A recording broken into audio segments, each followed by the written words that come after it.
Urdu point के साथ आपका मेज़बान इजाज़ गोंदल आपकी खिदमत में हाजिर है। नाज़रीन, पेशावर ज़ल्मी ने टाकरा जीत लिया है और क्वालिफाई कर लिया है प्ले ऑफ के मैचेस के लिए। हमारे साथ इस पर मौजूद है हसन अली।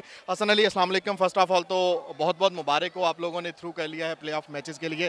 कैसी फीलिंग्स है, क्या जज्बात हैं आपके? वालेकुम सलाम, thank you so much. Feeling खुशी है काफ़ी ज़्यादा, और एक वो टाइम था कि हम क्वालिफाई नहीं थे कर रहे, और अल्हम्दुलिल्लाह बैक टू बैक विन के बाद आज क्वालिफाई कर लिया।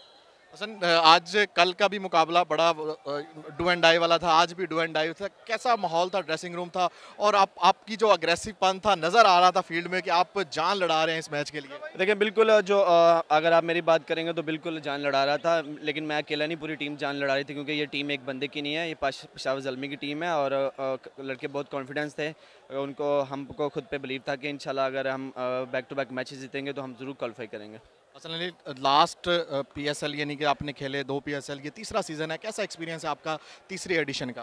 देखिए बिल्कुल तीसरा एडिशन है और डे बाई डे इंप्रूवमेंट की तरफ जा रहे हैं, काफ़ी कुछ सीखने को मिल रहा है। यहाँ पे इंटरनेशनल प्लेयर्स आते हैं, उनके साथ आप खेलते हो, उनके साथ ड्रेसिंग रूम शेयर करते हो, तो काफ़ी हेल्पफुल होता है आपको इंटरनेशनल क्रिकेट में। चैंपियंस दिफाई चैंपियन है पेशावर ज़ल्मी, इस दफ़ा कितने एक्साइटेड हैं कज़ाफ़ी स्टेडियम में खेलने के लिए अपने क्राउड में?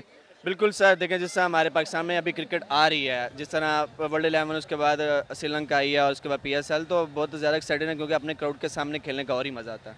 पेशावर इस PSL फाइनल के बाद वेस्ट इंडीज़ पाकिस्तान आ रही है, 3 T20 है, कितना फिट और कितना कॉन्फिडेंट आप अपने आप को समझ रहे हैं PSL वेस्ट इंडीज़ के लिए? बिल्कुल, देखें हार्डवर्क जारी है और पूरा कॉन्फिडेंस हो, इंशाल्लाह कोशिश करेंगे कि वहाँ पे भी परफॉर्मेंस है। बहुत शुक्रिया हसन अली। और